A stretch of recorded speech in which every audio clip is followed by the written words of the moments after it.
मोदी सरकार 3.0 का पहला पूर्णकालिक बजट पेश हो चुका है। वित्त मंत्री निर्मला सीतारमण ने आज बजट पेश किया। इस बजट में क्या है आम लोगों के लिए खास, क्या बदला, क्या वही रहा, ये समझने के लिए हमारे साथ मनी 9 के एडिटर अंशुमन तिवारी जी मौजूद हैं। सर, इस बजट की प्रतीक्षा की जा रही थी चूंकि चुनावी साल था और अंतरिम बजट पेश किया गया था और अब पूर्णकालिक बजट पेश हुआ है। कैसा रहा बजट आपकी नजर में? उत्कर्ष, बड़ा दिलचस्प बजट है और बहुत पेचीदा बजट भी है। बजट में जो कहा गया है और उसके बाद जो आपको वित्त विधेयक में पढ़ने पर महसूस होगा, उनमें एक बड़ा फर्क है। आमतौर पर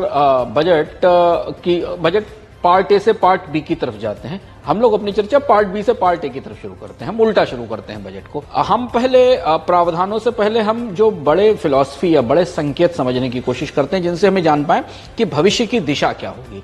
वित्त मंत्री ने इनकम टैक्स, हालांकि इनकम टैक्स मध्य वर्ग नहीं है, हम इस बहस में 2 करोड़ 2.5 करोड़ लोग टैक्स देते हैं और उनको मिडिल क्लास मान लिया जाता है। मिडिल क्लास उससे भारत का बहुत बड़ा है। वित्त मंत्री ने इस बजट से एक बार फिर ये कहा कि 2020 के बाद जो नई टैक्स रिजीम लाई गई थी, जिसमें किसी भी तरह से बचतों को प्रोत्साहन देने की कोई व्यवस्था नहीं है, इंसेंटिव की कोई व्यवस्था नहीं है, उसे बरकरार रखते हुए नई टैक्स रिजीम में आने के लिए और आकर्षण बढ़ा दिए गए। जैसे सुर्खियों में स्टैंडर्ड डिडक्शन बढ़ाया गया, जिसका सैलरीज को लाभ होगा 25,000 रुपए का। स्लैब में थोड़ा चेंज किया गया, 3 से 6 लाख वाले स्लैब को 3 से 7 लाख रुपए कर दिया गया और यहां पर थोड़ी सी बचत होगी। कुछ एनपीएस में कंट्रीब्यूशन में थोड़ी रियायत दी गई। अलग अलग आकलन है, 14,000 से 10 से 14,000 रुपए तक की बचत होगी।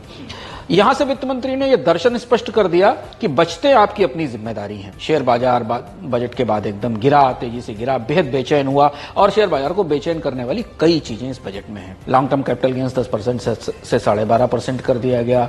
जो एफ&ओ पे ट्रेडिंग करते थे, जिसको लेकर लगातार सेबी चेतावनी दे रहा था, उस पर एसटीटी बढ़ा दिया गया। प्रॉपर्टी में इंडेक्सेशन बेनिफिट को लेकर चेंजेस किए गए। शॉर्ट टर्म कैपिटल गेन्स की रेट भी बढ़ाएगी, जिसके बारे में आगे सूचना दी जाएगी कि कौन कौन सी चीजें हैं। ये निवेश के मिजाज के लिए ठीक नहीं था। जो एक्सपेक्टेशन थी, ये कहा जा रहा था कि जो न्यू टैक्स रिजीम है उसमें जो टैक्स छूट की जो सीमा है वो 3 लाख से बढ़ाकर 5 लाख किया जा सकता है, लेकिन ऐसा कुछ देखने को नहीं मिला। हालांकि स्लैब में कुछ चेंजेस हुए हैं। नई टैक्स रिजीम में कोई बड़ी रियायत देने की स्थिति नहीं थी। बजट के आंकड़ों को जब आप खोलकर देखें तो आपको दिखेगा कि सरकार के पास ज्यादा पैसा देने के लिए उपलब्धि नहीं था, जिसको हम कहते हैं कि बजट में कोई एल्बो रूम होना चाहिए जिसके जरिए खर्च किया जा सके।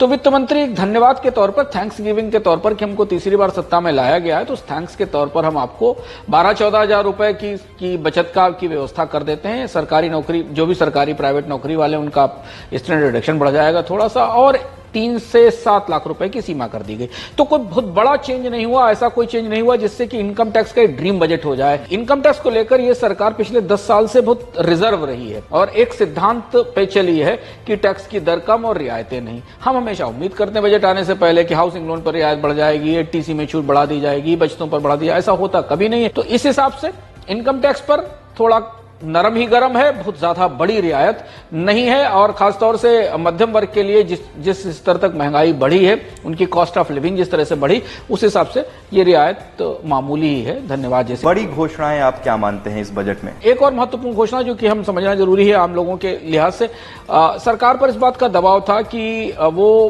पूरा वीडियो देखने के लिए डाउनलोड करें दैनिक भास्कर ऐप।